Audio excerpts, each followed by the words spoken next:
నా దగ్గర ఒక కుర్రాడు ఇంటర్న్షిప్ చేసేవాడండి. సడన్గా ఉద్యోగం మానేస్తాను అని వచ్చాడు. ఒరే ఏమైందిరా బాబు అంటే నాకు జాబ్ వచ్చింది అన్నాడండి. ఎంత టైట్గా ఉంది జాబ్ మార్కెట్, ఇప్పుడు జాబ్ ఎలా వచ్చింది? నేను చెప్పేది నిజమేనండి, జాగ్రత్తగా నోట్ చేసుకోండి. ఇంత టైట్గా ఉంది జాబ్ మార్కెట్, ఇప్పుడు ఎలా వచ్చిందిరా అంటే మైక్రోసాఫ్ట్లో కొన్ని కోర్సులు చేశానండి నేను, అందుకే వచ్చింది అన్నాడు. ప్యాకేజ్ కూడా గట్టిగానే చెప్పాడండి. అంటే 5-6 లక్షల దాకా చెప్పాడండి. అదే స్టార్టప్లో పని చేయట్లేదు, ఎక్కడా పని చేయలేదు, నీకు పెద్దగా స్కిల్స్ లేవు కదా అంటే అప్పుడు చెప్పాడు ఆ సీక్రెట్. మైక్రోసాఫ్ట్లో ఇంటర్న్షిప్ చేశాను, ఆ ఇంటర్న్షిప్కి వాళ్ళు వాల్యూ ఇచ్చారు, అంటే ఆ ఇంటర్న్షిప్ చేస్తున్న క్రమంలో నేను నేర్చుకున్నానని కూడా చెప్పాడండి. ఎన్నాళ్ళు చేసావు ఇంటర్న్షిప్ అంటే 10-12 వారాలండి. 10-12 వారాలే అయితే లక్కీగా వీడు 2-3 రకాల ఇంటర్న్షిప్ చేసాడండి. అలాంటి ఇంటర్న్షిప్ అవకాశం ఇప్పుడు ఉంది, ఇప్పుడు వచ్చింది. మైక్రోసాఫ్ట్ ఇస్తోంది.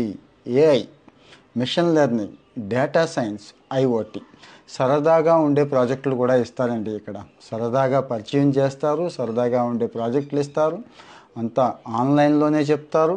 చక్కగా ఎప్పటికప్పుడు డౌట్స్ క్లియర్ చేసుకునే రకంగా ఉంటాయి, వీడియోస్ ఉన్నాయి, అన్నీ కూడా నేను ఇక్కడ మీకు ఇస్తున్నాను. అంటే నేను ఒక రేంజ్ ఆఫ్ నాలెడ్జ్ లేదు, నాకు అంతా నేర్చుకోలేదు, నేను ఫిట్ అవుతానా అని కొంతమందికి భయం ఉంటుందండి. నేను ఇంకా చదువుకుంటున్నాను కదా అని కొంతమందికి భయం ఉంటుందండి.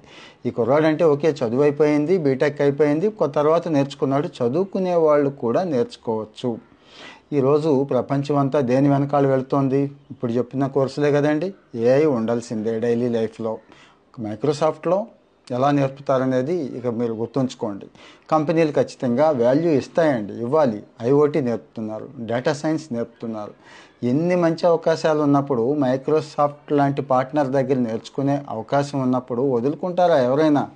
దయచేసి వదులుకోవద్దు. మళ్ళీ వెంటనే ఒక నెగిటివ్ కామెంట్ పెడతారు మీరు.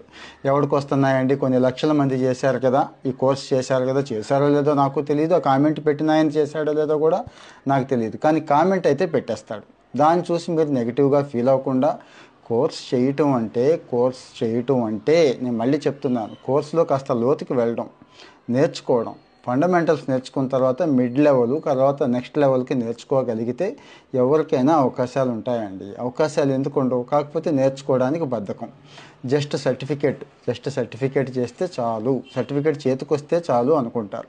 ఇక కాలేజీలో ఉండే పిల్లలకి అసలు చెప్పక్కర్లేదు. వాట్సాప్లు, ఇన్స్టాగ్రాముల దగ్గర నుంచి చాలా బిజీ. పాపం ఆ ఎగ్జామ్ ముందు రోజులు, ఆ 4 రోజులు రాయడానికి ఆపసోపలో పడిపోతూ ఉంటారు కదా, అలాంటి పిల్లలకు మరి మీరే చెప్పుకోండి. ఖాళీగా ఉండే వాళ్ళకంటే నేనంటే చెప్పగలుగుతున్నాను, వాళ్ళకు కొంత జ్ఞానం వచ్చి ఉంటుంది. మరి ఇలాంటి విషయాలకి ఫాలో అవుతూ ఉండండి. అన్ని విషయాలు కింద ఇస్తున్నాను,